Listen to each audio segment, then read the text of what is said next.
This video is for people who have been looking for a higher, way higher level of perspective, or I would say not even a higher level, but a more what you would feel is more accurate. Or I should say, those who wish to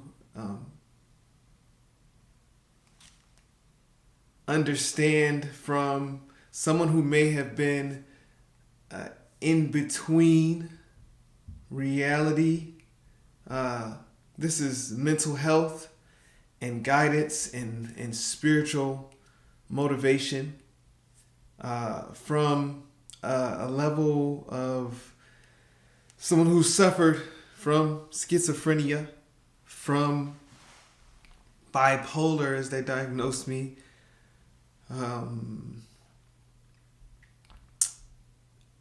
During a certain period of time, I felt like I was not human. I felt like I was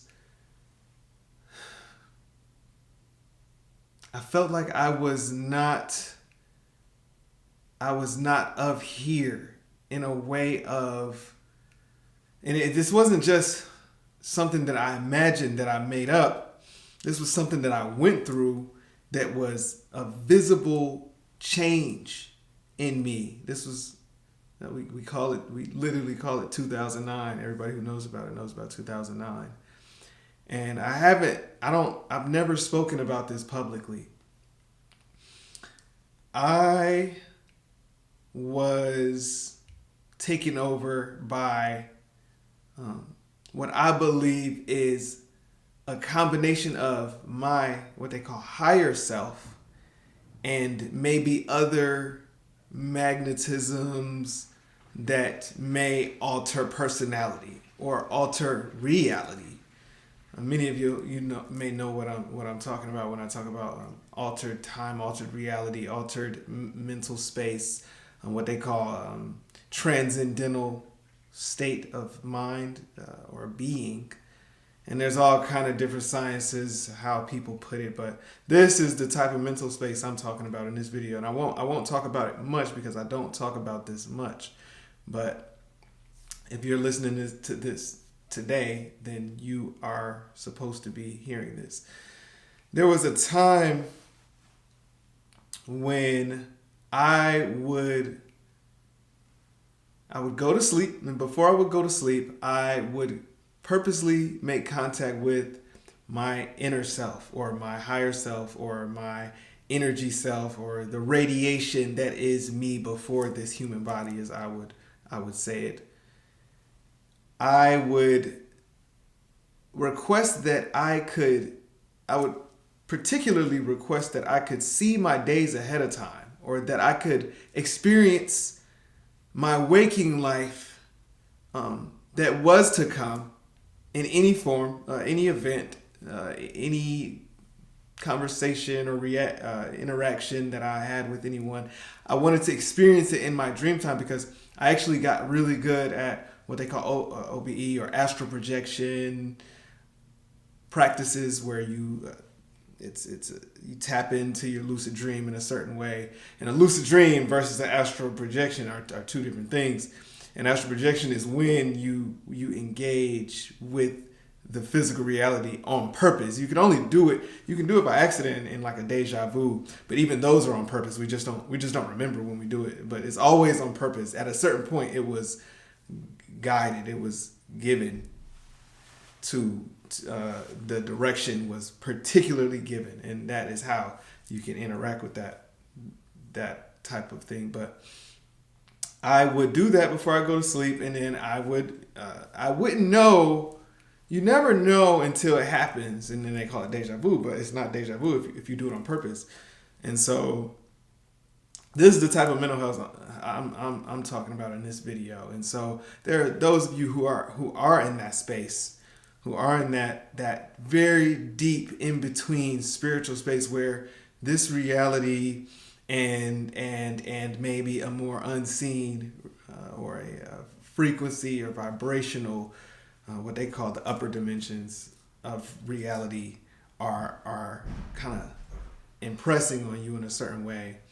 And if you are having that, then I'll say that it is a normal thing amongst those of us who it's just a remembrance, and that's why I this is called traveling saint, because there's different places and dimensions you can travel, what they call as a trip, and there are these different transcendental trip states that can it can touch you in a way. Most of the time it'll be kind of weird if you go too deep into it, but this is a heavy guidance counseling on that end because I've never talked about it before. But in some of these times that I would do that back in 2009, I would openly in front of everyone or anyone around me, my friends, my mom, my family, I would say certain things that were happening and maybe were about to happen, or that I even just wanted to make happen so I could show you that I visited this in the dream space already. I wasn't, it wasn't a speculation. It was like, there was a time, I'll just go ahead and tell the story because this all was one story, and then there are different days with different stories. But this one story is my friend. He was kind of on the practice trail with us, and he would come over frequently during those times, and we would chill and this and that. And at this point, I wasn't even like smoking or anything, barely, because I was so lost in trying to figure out what exactly was happening to me on that deep level. And so he came over one day, and I was like, yo, dude, I just told him straight up, like, this more than anyone, this is nothing but a dream. And he would say, I know. And then I was like, no, watch this. It wasn't like, oh man, let's talk about it and let's discuss it. It wasn't, we were beyond that. I said, hey man, watch this. I said, I'm gonna make somebody walk over here. That's just like you do in a dream. If you get really good at dream control, you're in tune with the visual, right? It is only a visual and a mental representation. And so you get really in tune with that mental representation. You make things happen, talk to people, whatever. I at that point had took it no different. At that point, I had took it no different than being in a dream, because I realized that what that guy said, I understand it now. So I had woken up that day in a I understand it now state, and I told my dude, I was like, yo, so what I need you to do is I need you to cast your consciousness behind you. I'm gonna have you not look behind you, but look behind me, and take the consciousness of the trees and all the energy from the trees and push it behind you. And when he turned to me, I just said, don't look behind you. And during that point, I began to cast the energy. And it doesn't take long. It's the dream state. So I expected to be like that. And so a guy comes into the street, and I'm like, yo, I got one. I was like, don't look. And I was just focusing on making him just like it was a dream, making him come over. Dude, I'd never seen before outside in my neighborhood. He comes over, and I was like, he's on it. He comes over, and he asked for a cigarette. Well, I didn't catch this till much later. The trees, right? Guy had on a green shirt. I didn't even notice that till it was at least a couple years later. Someone pointed that out. And then right after that, I was like, just in case you didn't think that was enough. And my mom was in the car with her boyfriend at the time. And I tell him, I was experimenting with sound frequencies at the time. I had this idea and understanding or remembering that sound in its different tones, which is bass, treble, mid-range, have different piercing effects and different altering effects as well, to just thought and the combination of all the quantum effects. But anyway, I would make this sound. I would go it's a sharp S sound, because that sound can actually pervade. If you had a microphone outside the walls of this room, you could hear this. You would hear that sound. It's a sharper sound, and it can pierce things. So I would use that sound to kind of mess with things. And I started seeing this ring. It was a whole ring like this in my visual. Maybe because I was like sun gazing at the time, but there was a whole ring nonetheless in my visual, and I would trace it, and I traced it, and I said, look up. I said, look up and just make that sound, push it out. And I didn't exactly know what was going to happen. I was just tracing the ring. Next thing I know, 2 rainbows right next to each other. 1, 2, out of nowhere. It wasn't raining. It was not raining. We were outside, and my mom said everybody saw it. It was not. We kind of often discuss it to this day. Like, what? That's crazy, because after that period, and it sent me to the mental hospital. I was in Georgia Regional Hospital for a couple weeks after all of this. That was just one story. And so I'm here. If you're seeing this right now, then that means that the universe wanted you to hear someone soberly talk about inexplicable quantum effects that take place in this realm.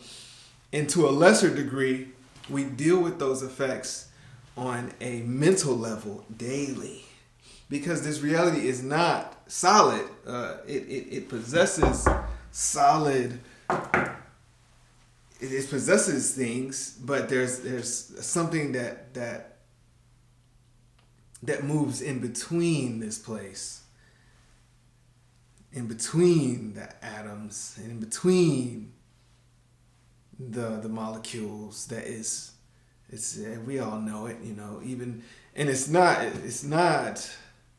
even a religious thing. It's a scientific thing that we're just now starting to understand. The religious people just made a cult around these scientific observations. They're scientific observations.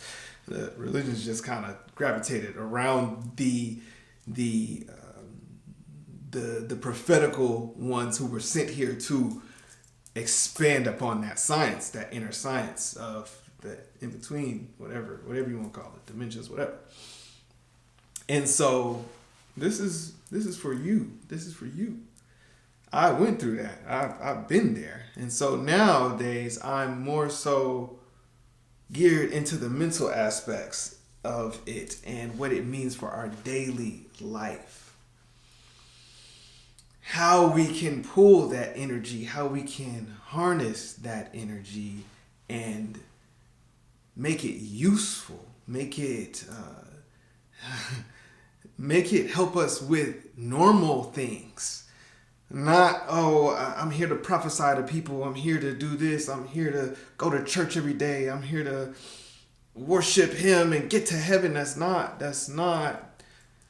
all devices of extra.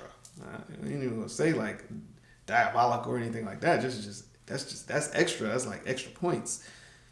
You got the ice cream, you got the sprinkles, right? So like the actual ice cream is the everyday things. Make it help you make your bed in the morning. Make it help you wash the dishes, and it can help you make things feel better on a day-to-day basis if you really know how to pull it.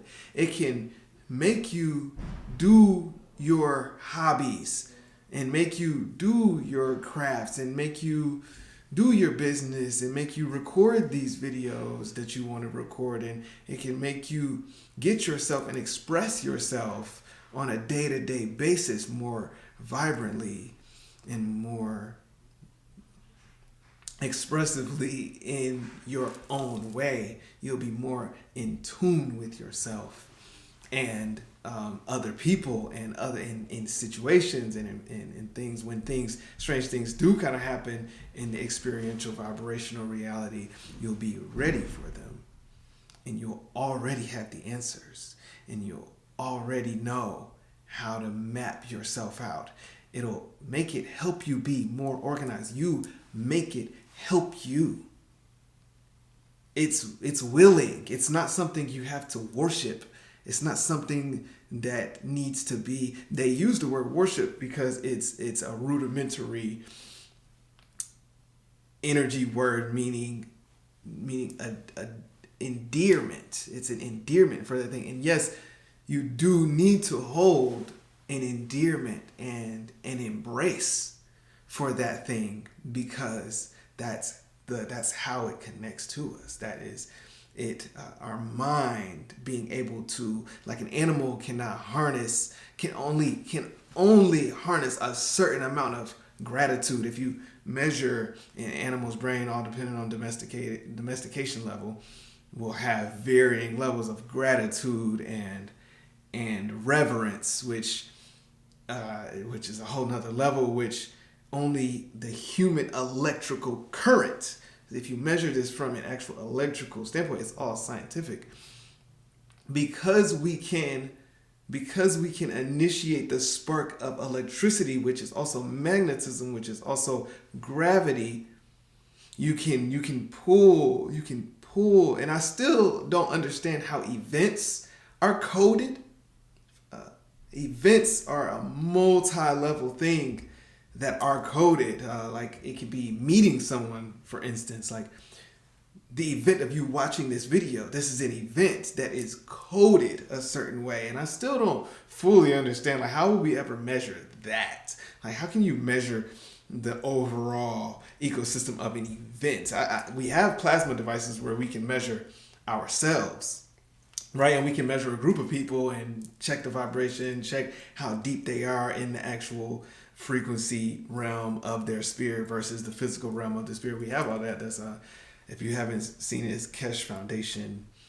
Keshe Foundation does do that still. I know they actually dove off the deep end versus the actual energy devices that they were making back in the day, or trying to make. They dove off the deep end into the whole consciousness part. So they can do all that. That's what they're doing right now. But, as a sidebar, events are a whole nother thing, but you can pull those things if you can harness the reverence. You have to harness the things that the animals can't harness. Like an animal can harness a sexual emotion. An animal can harness a protective emotion. It can protect its young. Those are all things that we harness in electrical fields as well, easily, because those are just easily accessible. But then there's the harder accessible things that are beyond the animal, that most animals, like some animals, probably I'm pretty sure if we scanned some animals, we would be surprised at how much of a respect that they feel for things, and the higher end thought processes. We would be surprised, but there is a boundary, like reverence for the universe, reverence for that thing that holds us and guides us, and that we guide. And that force, what they call the Holy Spirit, that force is willing. It is here for us to use, and it's here for us to actually use daily. It's here for us to use daily. And when you're not connected to that thing, and when you don't have reverence for that thing, it can't find you. It's like you're grayed out. It's like on a video game, like on Mortal Kombat, when you don't have those characters, or you just it just can't see you. It's you are an emitting diode that is not emitting when you only have access to those animalistic things: eating, sex, all the animalistic feelings and thoughts you will have. That's all you will have. But when you start combining that higher end reverence of wisdom, of intelligence, and light and motion, and the physics, the higher end of the physics spectrum, gamma radiation and gamma waves from the brain. Because most animals will only do it in REM sleep, when they're kind of sporadically interacting in that realm. But we can actually guide that gamma field that comes off of us, off of our electrical system. And that was my tidbit for you today. For some of you who may have been struggling with being so far into the gamma that the regular delta, beta, and theta, and the alphas, the waves are just kind of seem distant to you, or it's kind of throwing you into sort of an anxiety or an anxious depression of a sort, where you feel so much. Like you feel all the people suffering. You feel all of the depression. You feel all of the anxiety. You feel, and it's on the top of you because you know that it's being ignored by the masses of people, and it's festering. There's this wound that is just always open there in that regard. And so with that being said, in Lakesh, I experienced this as being another yourself. And so I feel that every day. I feel things every day that should not happen, that I think should not happen in this reality at all whatsoever. And that's why I guess I'm trying to do what I can do, I guess, and that's all we can do is do what we can do and do the good for the people who can't. Do the outreach and the sharing for the people who can't. Do your hair for the people who can't, who wish they could do a braid. Make your house look good. Make your home look well for the people who just can't muster it. And if you're one of those people who can't muster it, I'll tell you, keep watching. Keep watching. There's a quantum field that's touching out to you, and you will get that breakthrough that you were looking for. You will attach to that eventual reality and those eventual good things. And we're all trying to craft that every day. Well, of course we fall down. Of course I fall down. But as of right now, I'm up. And since I'm up, I'm gonna keep going for the people who can, and maybe I can find a way like this and reach back.